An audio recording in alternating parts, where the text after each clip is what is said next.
C'est une des idoles des réseaux sociaux qu'on peut suivre aux quatre coins du monde. Ici en humoriste. Bonjour. Ici en humanitaire engagé pour la cause des Rohingyas avec Omar Sy.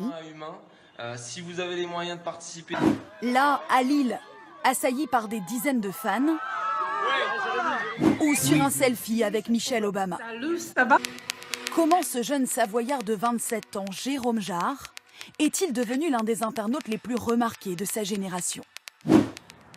Son esprit d'entrepreneur, Jérôme Jarre le développe très tôt, dans cette école de commerce à Bordeaux, où on se souvient d'un étudiant qui fait du bruit.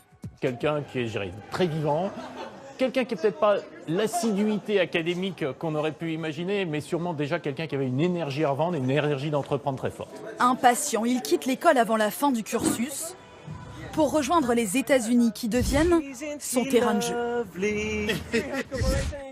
Il se lance dans un concept qui fait fureur sur Internet, des vidéos de 6 secondes, pas une de plus, où il se met en scène dans des situations loufoques avec des anonymes.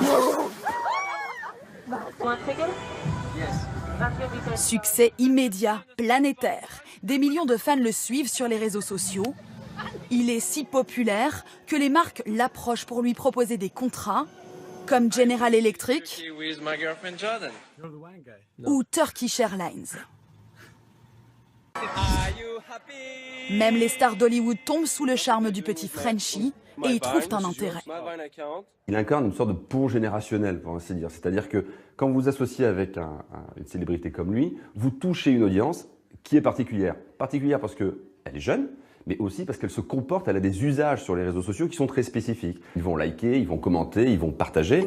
En mars dernier, changement de registre. J'étais à l'instant au téléphone avec après avoir amusé son public, un bénévole en Somalie qui vient de voir une fille de 6 ans mourir. Jérôme Jarre dit vouloir donner du sens à son action, il se met à l'humanitaire. Et si on trouvait un avion et qu'on le remplissait de nourriture, qu'on le remplissait d'eau et qu'on l'envoyait là-bas en Somalie?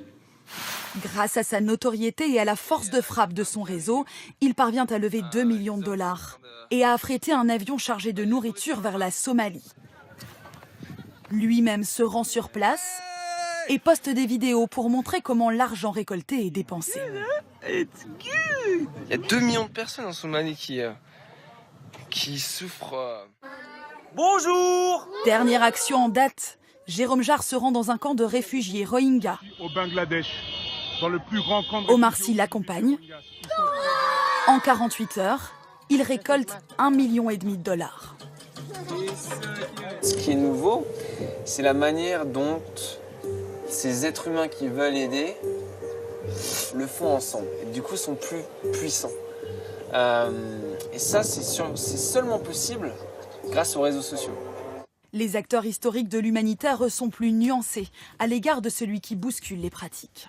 Je suis très impressionné par la capacité de mobilisation, mais je suis sceptique sur les capacités opérationnelles, car une action n'évolue pas au rythme des tweets quotidiens, voire multi-quotidiens.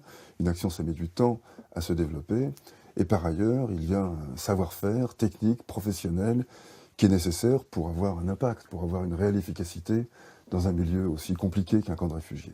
Donc imaginez... Certaines ONG humanitaires redoutent aussi le caractère éphémère de sa démarche. Sur les réseaux sociaux en tout cas, Jérôme Jarre continue d'hyper-médiatiser son action auprès des plus fragiles.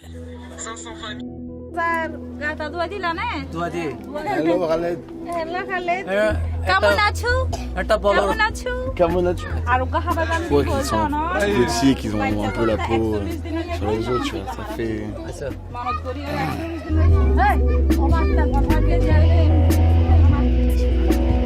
Ah mince.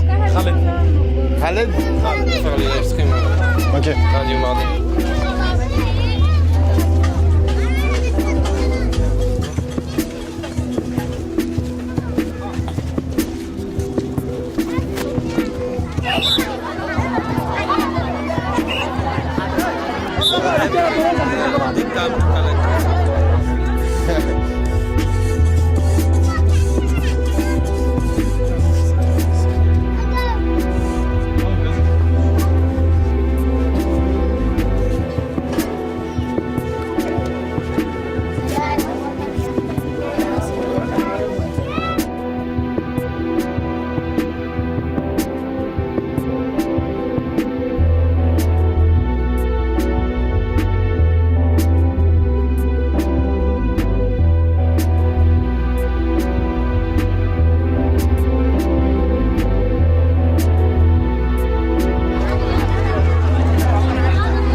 that.